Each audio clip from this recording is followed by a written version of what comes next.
আসসালামু আলাইকুম everyone, welcome to digital school. কোথা থেকে শুরু করব? স্পোকেন ইংলিশ কোর্সের আজকে হচ্ছে আমাদের 9 নম্বর ক্লাস। এর আগে আমরা 8টা ক্লাস শেষ করেছি। যারা মিস করেছেন ধারাবাহিকভাবে 8টি ক্লাস দেখে আসবেন। আপনারা যদি একেবারে বেসিক থেকে শুরু করতে চান, অর্থাৎ আপনারা যদি না বুঝতে পারেন কোথা থেকে শুরু করব, ডেফিনেটলি আগের ক্লাসগুলো আপনাদেরকে দেখতে হবে। কারণ কোথা থেকে শুরু করব সেটা আমরা অনেক আগেই রেখে আসছি, আপনাকে সেখান থেকেই শুরু করতে হবে। তো আজকে হচ্ছে আমাদের 9 নম্বর ক্লাস। আর এই 9 নম্বর ক্লাসে আমরা শিখব কিভাবে ছোট্ট ছোট্ট সেন্টেন্স মেক করতে হয়। আমরা গত ক্লাসে ছোট্ট ছোট্ট সেন্টেন্স মেক করা শিখেছিলাম। আজকে আমরা তার থেকে একটু বড় সেন্টেন্স মেক করা শিখব। চলুন আজকের ক্লাসটা আমরা স্টার্ট করি।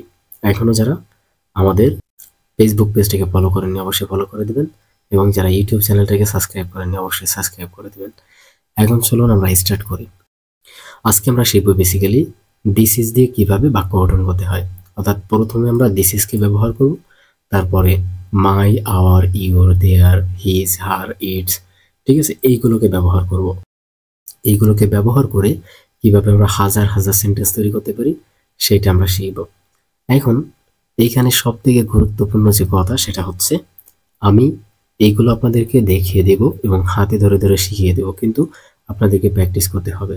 কারণ ল্যাঙ্গুয়েজ শিখতে গেলে আপনাকে অবশ্যই প্র্যাকটিস করতে হবে। প্র্যাকটিস না করলে আপনি যতই এগুলো বুঝতে পারেন না কেন আপনি কথা বলতে পারবেন না। কারণ ল্যাঙ্গুয়েজ সবসময় প্র্যাকটিক্যাল, আপনাকে প্র্যাকটিক্যালি এগুলোর ইউজ করতে হবে। তো চলুন আমরা বাক্য তৈরি করা শিখি। তো প্রথমে হচ্ছে আমরা ইউজ করব দিস ইজ। দিস ইজ মানে হচ্ছে এইটা, ঠিক আছে।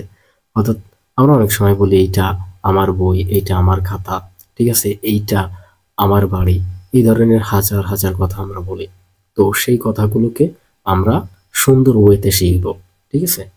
তো তাহলে চলুন আমরা সেন্টেন্স মেক করি। দেখেন প্রথম সেন্টেন্সে দেখেন দিস ইজ মাই পেন, এইটা আমার কলম।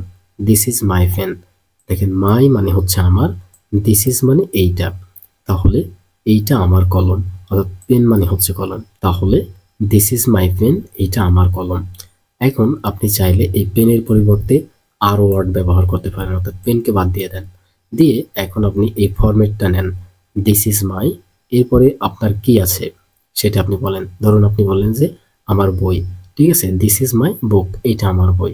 এরপরে বলেন দিস ইজ মাই মোবাইল, এটা আমার মোবাইল। এইভাবে করে আপনি এটা দিয়ে হাজার হাজার সেন্টেন্স মেক করেন এবং প্র্যাকটিস করেন। এরপরে চলুন আমরা দ্বিতীয় সেন্টেন্সে যাই। দিস ইজ আওয়ার পেন, এইটা আমাদের কলম। দিস ইজ আওয়ার পেন, এইটা আমাদের কলম। দিস ইজ ইউর পেন, এটা তোমার কলম। দিস ইজ ইউর পেন, এইটা তোমাদের কলম। দিস ইজ দেয়ার পেন, এটা তাদের কলম। দিস ইজ হিজ পেন, এটা তার কলম। এরপরে দেখেন দিস ইজ হার পেন, এইটা তার কলম। দিস ইজ ইটস পেন, এইটা ইহার কলম। এইভাবে করে আপনি প্র্যাকটিস করে ফেলেন। একবার প্র্যাকটিস করা হয়ে গেলে আপনাকে কি করতে হবে, এইখানে নাউনটাকে চেঞ্জ করে দিতে হবে, অর্থাৎ নামটাকে পরিবর্তন করে দিতে হবে। দেওয়ার পরে আপনি এখানে অন্য একটা ভোকাবুলারি বসান, অর্থাৎ অন্য একটা নাউনকে বসান। যেমন আমি এখানে অনেকগুলো দিয়ে দিয়েছি, দেখেন ওয়ালেট, ব্ল্যাকবোর্ড, প্যাড, পট, রুম, হাউস, কিচেন। এখান থেকে একটা করে নেন এবং প্র্যাকটিস করে ফেলেন। সবগুলো প্র্যাকটিস করা হয়ে গেলে আপনি আপনার মাথায় যে ভোকাবুলারিজগুলো আছে সেগুলোকে ইউজ করে প্র্যাকটিস করেন।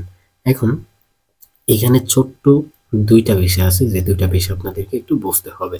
তো এখানে দেখেন ইওর এবং ইওর, এই দুইটার বাংলা অর্থ কিন্তু একটু পার্থক্য আছে। দেখেন তোমার এবং তোমাদের, এইটা কেন?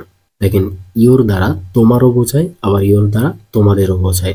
অর্থাৎ তোমার এবং তোমাদের এই দুইটা বাংলা ওয়ার্ডের জন্য ইংলিশে আলাদা কোনো ওয়ার্ড নেই, এই দুইটাকে আমরা ইওর দিয়ে বোঝাই, ঠিক আছে। তাহলে বুঝতে পেরেছেন। এখন আরেকটা বিষয়, এটাও কিন্তু খুবই গুরুত্বপূর্ণ, এটা আপনাদের ক্লিয়ার হতে হবে। দেখেন এখানে হিজ, এখানে হার। হিজ মানে হচ্ছে তার, হার মানে হচ্ছে তার। দুইটা আলাদা শব্দ, অর্থাৎ হিজ এবং হার, এরা দুইটা আলাদা শব্দ, কিন্তু এই দুইটার অর্থ তার কেন? এখন আমরা হি সি পড়েছি, দুইটার অর্থে কিন্তু সে, ঠিক আছে। তো হি সির এখানে অবজেক্টিভ ফর্ম হচ্ছে আমাদের হিজ এবং হার। আমাদের এই হি এবং সি থেকে কিন্তু এই দুইটা এসেছে, অর্থাৎ আমরা যদি পুরুষকে বোঝাতে চাই তখন কিন্তু আমাদের হিজকে ব্যবহার করতে হয়। অর্থাৎ এইটা তার কলম, এই যে তার দ্বারা এখানে একজন পুরুষকে বোঝাইছে।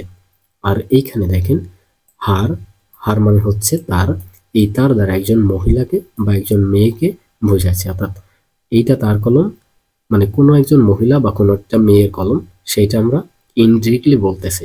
ঠিক আছে? তো আশা করি এই দুইটা বিষয় আপনারা বুঝতে পেরেছেন। এখন যদি তাহলে ক্লাসটা বুঝতে পারেন তাহলে আপনাদের কি করতে হবে? প্র্যাকটিস করতে হবে। কিভাবে প্র্যাকটিস করবেন? প্রত্যেক জায়গা থেকে পেনকে বাদ দিয়ে দিবেন, দিয়ে এইখান থেকে একটা ভোকাবুলারিজ নেবেন, নিয়ে প্র্যাকটিস করবেন।